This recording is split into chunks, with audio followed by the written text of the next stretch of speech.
Hey guys, this is Will at Third and Long. Today we are going to be looking at the AP poll for the top 25 that just came out for week 8, seeing who moved up, who went down, and if they are where we think they should be. Go ahead and hit that like button and subscribe. Let's get started. We had a lot of upset this week, so there was a lot of movement in the top 25.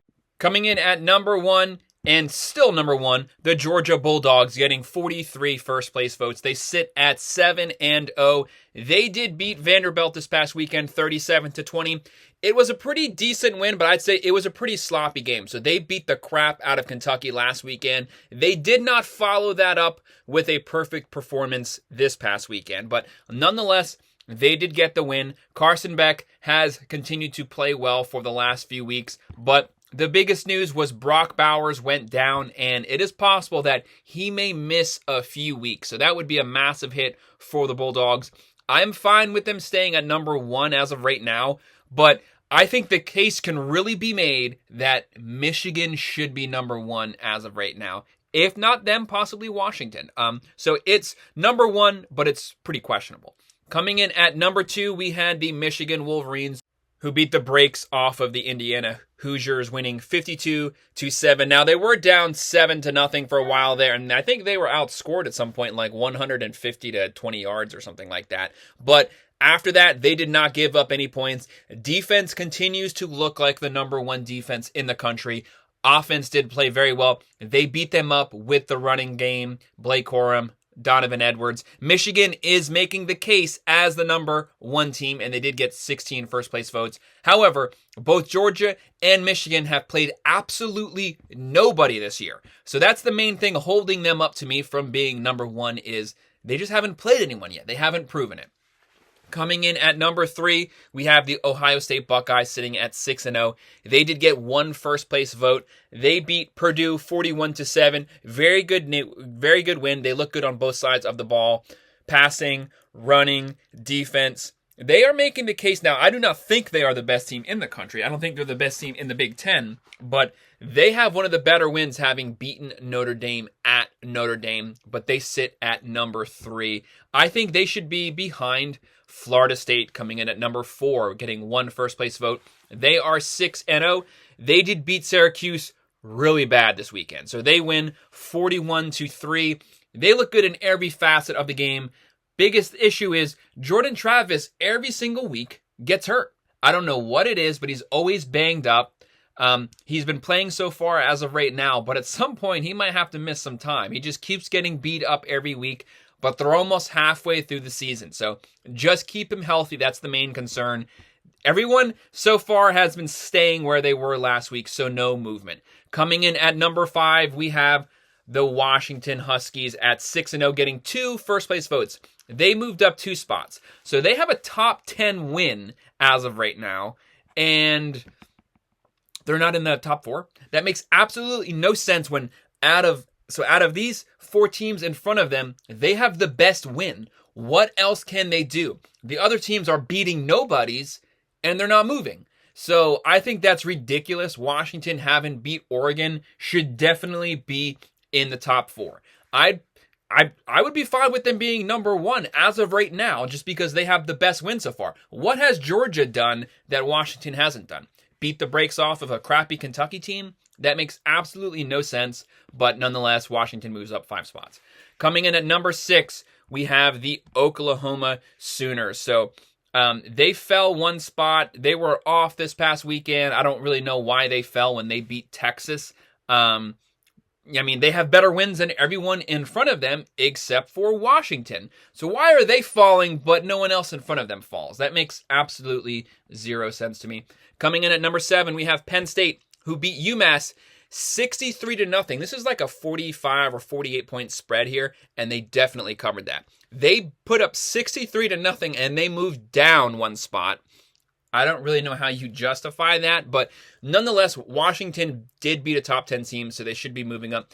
Penn State is licking their chops, though. They are in perfect position with Ohio State coming up, and if they beat them, they will definitely be catapulting into the top 4. If Ohio State beats Penn State, they will have beaten Penn State and Notre Dame, both on the road, and they would definitely be the number 1 team in the country as of right now. I do not think they are the number 1 team, but the record is what the record is. And if you beat those two teams on the road, you should definitely be number one when every team in front of you has done absolutely nothing so far. But nonetheless, Penn State falling to 7. Moving up one spot, we have the Texas Longhorns, who were off this week. They're at 5-1. They were off, so I'm perfectly fine with them being where they are. They are the number one-loss team as of right now. So the highest-ranked one-loss team, perfectly positioned to run the table and face off with Oklahoma in the Big 12 championship. Whoever wins that game could conceivably get into the college football playoff. Coming in at number 9, falling one spot, the Oregon Ducks at 5-1. So the number 2 highest ranked one-loss team, very good loss. They technically should have won that game. The game was theirs to win. Dan Lanning got really aggressive, but the case can be made that he was making the right call, going for it on 4th down so many times, 3 times, and not getting it. But nonetheless, they did lose the game, but a very good loss on the road. If that game was in Eugene, Ducks win it by 3, so they would have been 3-point favorites. So them on the road as 3-point underdogs, and that's what the spread was. It's not a problem. Very good loss. They are in perfect position still to run the table. Very competitive Pac-12. So they have a lot of opportunity to regain ground and possibly get back into that Final Four at the end of the year. Coming in at number 10 at 6-0, the North Carolina Tar Heels. They moved up 2 spots. They beat Miami. It was like 41-31. The score doesn't give full justification to how far away that game was in the Tar Heels' favor because Miami got 2 garbage time touchdowns in the 4th quarter. Very good performance. Drake May did not have a good first half, but they definitely played better in the second half. The defense played very good second half.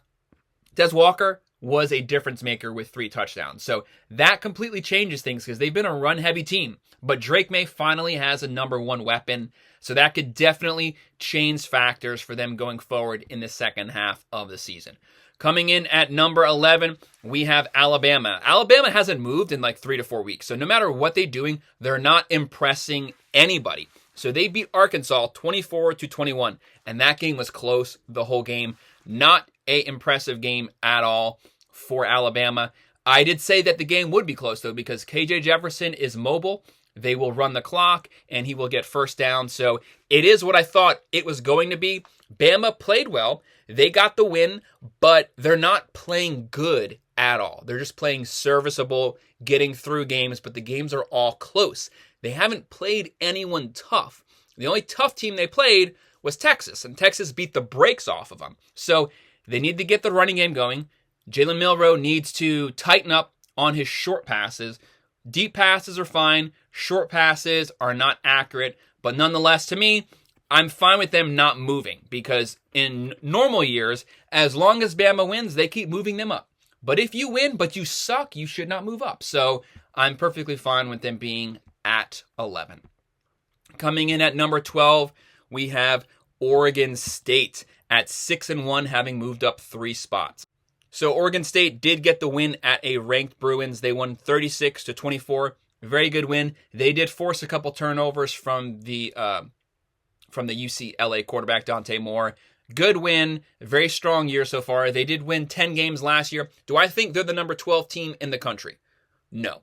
However, they are winning in a very competitive Pac-12, but the schedule's going to keep getting rougher and rougher from this point going forward because the Pac-12 is hands down the deepest and the most loaded conference in the country.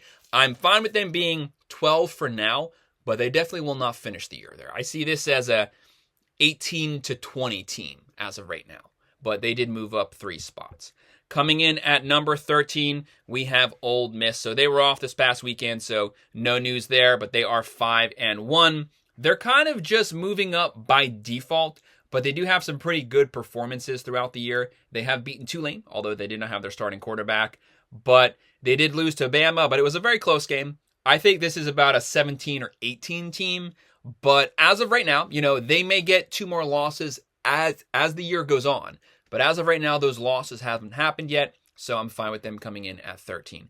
Coming in at number 14, we have Utah moving up 2 spots. They did beat Cal 34-14. Their offense actually scored points this past weekend. They are 5-1. They moved up those 2 spots. I'm not buying it. People can buy in if they want. Without Cam Rising, this offense It sucks with a capital S. I love Kyle Whittingham. Very good team, very good defense, very good special teams, but the offense is complete garbage. They are not the number 14 team. Once they get into true Pac-12 play, they're going to get run roughshod up and down the field. So they might finish 20 to 25. I'm not buying them at 14 at all. But I do like Utah. It's just they don't have it. They don't have the playmakers, and I do not believe Cam Rising will be suiting up this year at all. Because what's the point? The year is almost over. Next, coming in at 15, we have Notre Dame with one of the biggest wins of this past weekend. So they moved up 6 spots. They sit at 6-2. They beat the living crap out of the Trojans, forced Caleb Williams to have a very un-Caleb Williams game. 3 picks first half. They got the win. Just think where they would be if they had the right number of men on the field that last play versus the Buckeyes. Crazy. Even if they lost to Louisville, they could be 7-1 right now with 2 really good wins. But they had one guy off. They lost the game, but they did come back and beat USC. So congratulations for them. They are where they should be to me. Coming in at 16, we have the Duke Blue Devils moving up 1 spot. They beat NC State, who had a pretty good offense this year, 24-3 without Riley Leonard. They did not need him, although, God, they could not throw the ball without him at all. But they ran the ball. They played good defense. They played good special teams. That got them past NC State. So still a really competitive year for them in the ACC. Am I buying them as a ACC champ?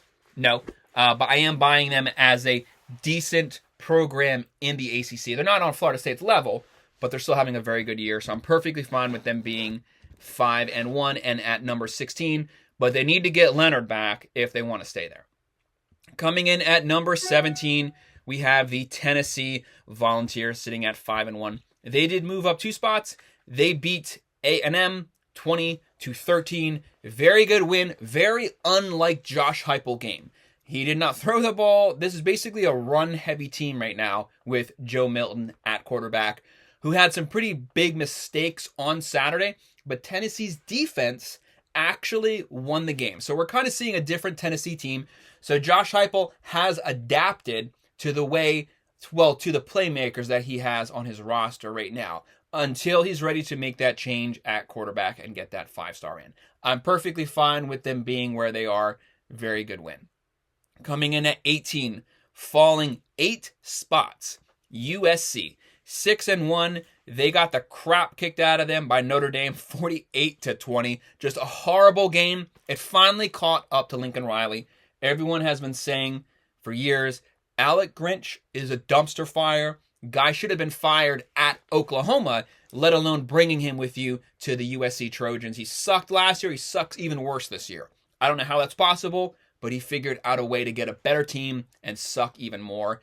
It's just completely pathetic that their D-line is that good and gets that much pressure, and they get run roughshod up and down the field, passing, running.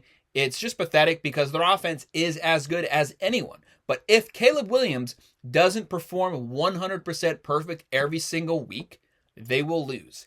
That's how much pressure is on Caleb Williams to score 50 points every single game. I'm fine with them falling because this has been a long time coming. Coming in at number 19, we have LSU moving up 3 spots. They sit at 5-2 with 2 good losses to top 13 teams, but LSU beat a god-awful Auburn team 48-18.